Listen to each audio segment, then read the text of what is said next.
Back in episode 1, we talked about what makes the best hard money. We said it needs to do two things perfectly. It has to store value for the long term, like gold, and it has to move fast for everyday life, like a currency. In the last few episodes, we decoded the digital gold side. We looked at the mining, the massive vaults, and the unbreakable security that keeps your life's work safe. But here is the reality.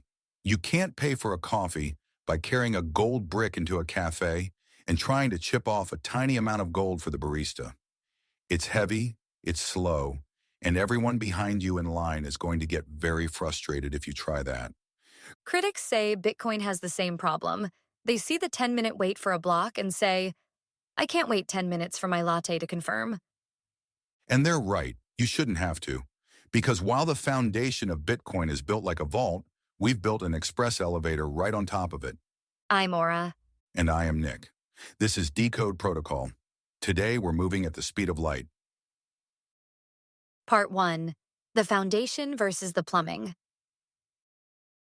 Nick, as an engineer, you know that a building's foundation shouldn't have to worry about the plumbing.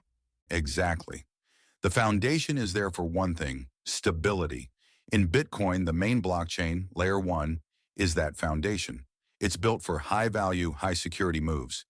If you're buying a house with Bitcoin or sending thousands of dollars across the ocean, a 10-minute wait is a miracle. Compare that to a bank taking 3 to 5 days to clear a wire transfer.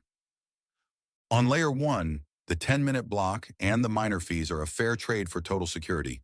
But we don't want small scooters, the daily coffee and cab rides payments, clogging up that massive cargo highway. So we build the overpass. Right. We keep the main highway for the heavy lifting and build the Lightning Network as an express lane for everything else. It's still Bitcoin, but it's designed for the chipped gold problem. Part 2. The bar tab. How Lightning works. So how do we move those sats at the speed of light? We use a payment channel, which is really just a bar tab. Think about your local coffee shop. If you paid on the main highway every morning, you'd pay $2 in fees for a $3 coffee and stand at the counter for 10 minutes for the miners to confirm your block is valid and the payment is done. It's impractical. Instead, you open a tab. You send a bit of Bitcoin into the Lightning Overpass, a small amount that you see spending in the next couple of days.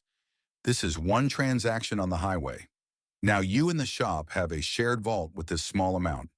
For the rest of the month, you just update a private scorecard. I have $47, you have 3. Now I have 40, you have 10, and so on. These updates are instant. There are no miners to wait for because you've already locked the funds. You're just shifting the balance back and forth on a digital scoreboard. And at the end of the month, you settle up. You send the final scorecard to the main highway, and the ledger is updated once. 1,000 coffees, but only 2 entries on the heavy-duty highway. Part 3. Security and the 10-cent problem. But Nick, can someone cheat on the scorecard? What if the shop tries to say I owe them more? That's the beauty of the code. Lightning is built with smart contracts. If someone tries to broadcast an old fake scorecard to the main highway, the network detects it and actually fines the cheater. They lose all the money in that channel, and the victim gets everything back. So it's a system where honesty is the only profitable path. And because the cost is almost zero, it solves the 10-cent problem of banks and credit cards. I've mentioned this before, but it bears repeating. You cannot send 10 cents from Dubai to Hong Kong through a bank. The system isn't built for such small numbers. But on Lightning, I can zap you a few cents for a great post or tip a street performer instantly. For the first time, money moves at the speed of an email and the scale of a grain of sand. We've decoded the layers. We've seen how Bitcoin is both the gold vault on the highway and the instant cash on the overpass. It's the first time in history we have a hard money that doesn't have a compromise. It's more secure and scarce than gold, but faster than a credit card for daily use. But how does a system with no boss actually get these upgrades? Who decides to build the overpass on a leaderless highway? In our next episode, we're decoding the civil wars and the brain upgrades.